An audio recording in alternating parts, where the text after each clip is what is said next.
الحمد لله نحمده ونستعينه ونستغفره ونؤمن به ونتوكل عليه ونعوذ بالله من شرور أنفسنا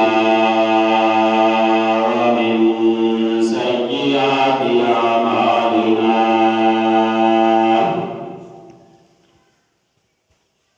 من يهده الله فلا مضل له ومن يضلل فلا هادي له ونشهد أن لا إله إلا الله وحده لا شريك له ونشهد أن سيدنا وسندنا وشفيعنا وحبيب قلوبنا وملجأنا ومولانا محمدا عبده ورسوله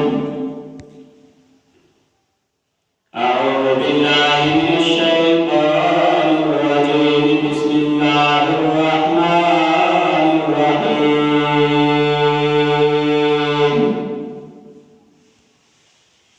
هو الذي أرسل رسوله بالهدى ودين الحق ليظهره على الدين كله وكفى بالله شهيدا محمد رسول الله آمنت بالله صدق الله العظيم وصدق رسوله النبي الكريم ونحن على ذلك لمن الشاهدين والشاكرين والحمد لله رب العالمين قال رب اشرح لي صدري ويسر لي أمري واحلل عقدة من لساني يفقهوا قولي رب زدني علما رب زدني علما رب زدني علما اللهم صل على محمد وعلى آل محمد كما صليت على إبراهيم وعلى آل إبراهيم إنك حميد مجيد اللهم بارك على محمد وعلى آل إبراهيم وعلى آل إبراهيم إنك حميد مجيد میرے والد احترام بزرگوں دوستوں میری پتہ نشین ماں بہنوں اور بیٹیوں آج آپ کے سامنے قرآن کریم فرقان حمید کی ایک آیات تلاوت کی ہے رب العالمین سے دعا ہے رب العالمین مجھے حق اور سچ بیان کرنے کی توفیق عطا فرمائے گزشتہ خطبہ کے اندر حضور علیہ السلام کی والدہ کی وفات کا ذکر کیا تھا اور آج اس سے آگے جو واقعات پیش آئے سیرت مصطفیٰ صلی اللہ علیہ وسلم کے موضوع پر تقریباً آج چوتھا جمعہ ہے حضور علیہ السلام کی والدہ ماجدہ حضرت آمنہ سلام اللہ علیہا بچپن میں ہی آپ کو جدائی کا غم دے کر اس دنیا فانی سے رخصت ہو گئی اور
اپنی والدہ کی وفات کے بعد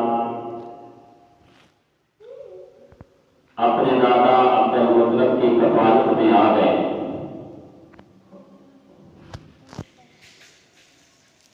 عبد المطلب نے پھر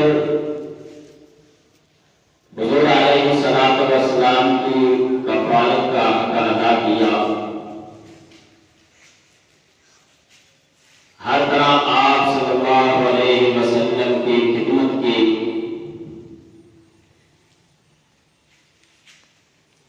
حضور علیہ السلام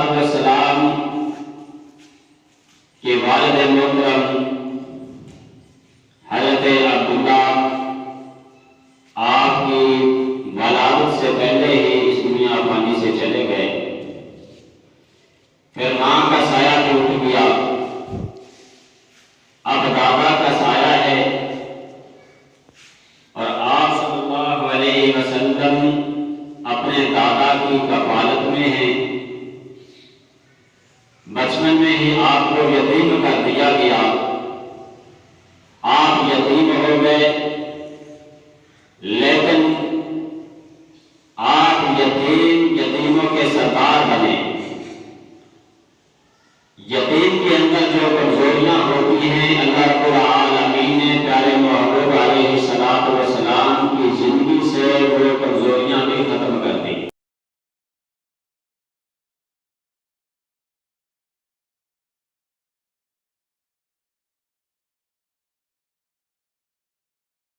تو آپ کے چچا ابو طالب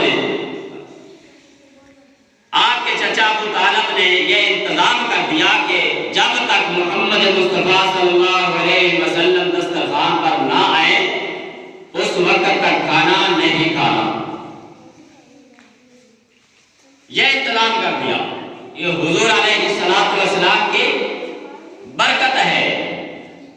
حضور علیہ السلام کی برکتیں ہی تو تھی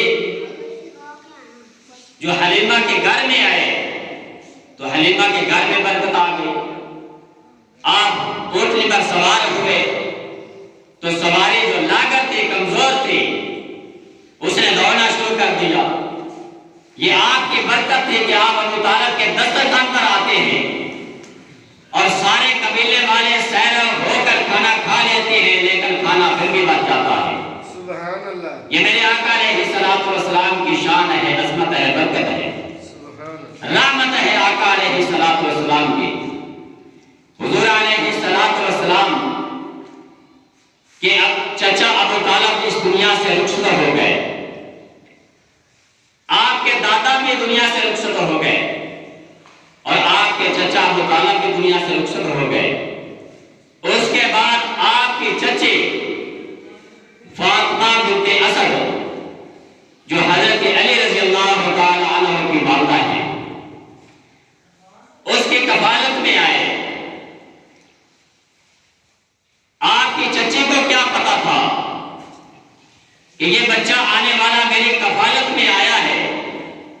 یہ ان کو خبر نہیں تھی، بلکہ چچا بھتیجا جو ہے وہ چچی کی کفالت میں نہیں آیا، چچی مصطفیٰ کی کفالت میں آئی ہے. آپ کی چچی نے ماں کا حق ادا کیا. ماں کی صورت میں چچی آپ کی خدمت میں آ گئی. آپ کی چچی فاطمہ بنت اسد نے آپ کی خدمت کی. آپ کا رہنا سہنا، آپ کا کھانا پینا، سونا اٹھنا، کپڑے پہنانے دھونے، یہ آپ کی چچی حضرت فاطمہ بنت اسد کی ذمہ داری بن چکی تھی. پھر آقا علیہ السلام نے بھی اس کو ماں ہی سمجھا، بیٹا ہونے کا حق ادا کر دیا. ابو طالب نے کلمہ نہیں پڑھا. حضور علیہ السلام نے تو اپنے چچا ابو لہب ابو جہل سے بھی کہا تھا کہ چچا کلمہ پڑھ لو، میرے کان میں ایسا پڑھ لو، جنت لے کر دینا میرا کام ہے، آپ ایک دفعہ کلمہ پڑھ لو. لیکن ان کے نصیب میں نہیں تھا، ان کے مقدر میں نہیں تھا، یہ ہدایت ان کے مقدر میں نہیں تھی. تو ابو طالب کو بھی کلمہ نصیب نہیں ہوا. آپ ایسے ہی دنیا سے رخصت ہو گئے. لیکن آپ صلی اللہ علیہ وسلم نے اپنی چچی حضرت فاطمہ بنت اسد کو دعوت دی تو آپ کی چچی نے کلمہ پڑھ لیا، آپ کی ختم نبوت پر ایمان لے آئی. جب آپ کی چچی کا انتقال ہوا تو حضور علیہ السلام نے کفن کے طور پر آپ کو اپنا کرتا پہنا دیا. کرتا پہنایا، وہ اس لیے پہنایا، صحابہ اکرام نے عرض کیا یا رسول اللہ صلی اللہ علیہ وسلم آپ نے اپنی چچی کو کرتا کیوں پہنایا؟ پہلے تو ایسا کوئی واقعہ پیش نہیں آیا. تو حضور علیہ السلام نے فرمایا کہ میرے صحابہ، میں نے اپنی چچی کو کرتا اس لیے پہنایا ہے کہ جنت میں میری چچی کو جنت کا لباس پہنا دیا جائے.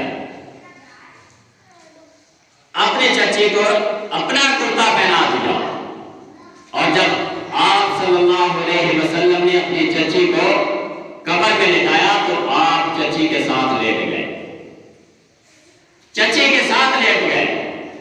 صحابہ کرام رضوان اللہ تعالی علیہم اجمعین نے پوچھا یا رسول اللہ صلی اللہ علیہ وسلم آپ قبر میں چچی کے ساتھ لیٹ گئے، سو گئے، پہلے ایسا کوئی واقعہ پیش نہیں آیا، تو آپ نے اب ایسا کیوں کیا؟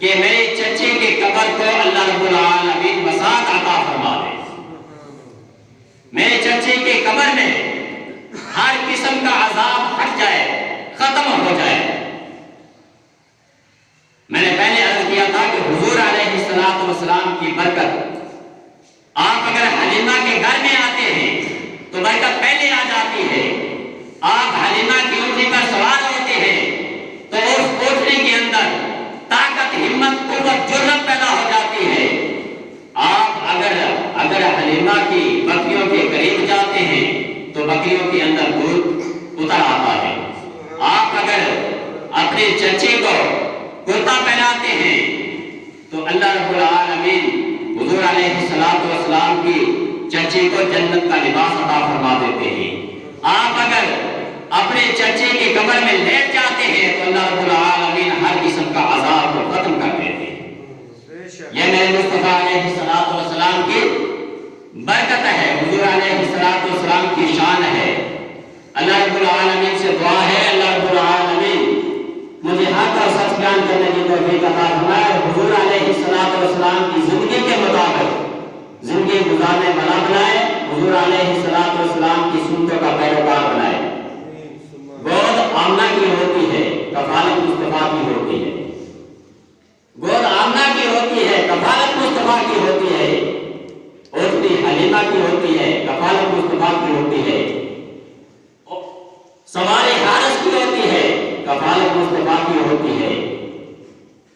اور امامت میرے مصطفیٰ کی ہوتی ہے، پیچھے جماعت میرے نبیوں کی ہوتی ہے۔ یہ میرے آقا علیہ السلام کی شان ہے۔ آقا علیہ السلام کے اندر ہر قسم کی برائی کو ختم کر دیا میرے اللہ نے۔ آپ کے اندر کوئی برائی نہیں تھی، آپ کے اندر کسی قسم کا کوئی عیب نہیں تھا، کیونکہ جو نبی ہوتا ہے وہ ہر قسم کے عیب سے پاک ہوتا ہے۔ خلقت مبرأ من کل عیب، ہر قسم کے عیب سے پاک اللہ نے اتنا خوبصورت، اتنا حسین، اتنا جمیل بنایا اپنے مصطفیٰ علیہ السلام کو۔ اور ربوے کا جو کانا نبی بن کر کے آیا اس کی آنکھ ہی نہیں ہے، وہ بولتا کچھ ہے کرتا کچھ ہے، وہ دجال ہے، وہ جھوٹا نبی ہے۔ ہمارا نبی سچا نبی ہے، ہمارے نبی کے بعد کوئی نبی نہیں آیا، نہ آنا ہے۔ نبوت ختم ہے، نبوت کے دروازے ختم ہیں۔ اللہ رب العالمین ہم سب کو پیارے آقا علیہ السلام سے سچی محبت نصیب فرمائے۔ وآخر دعوانا الحمدللہ رب العالمین۔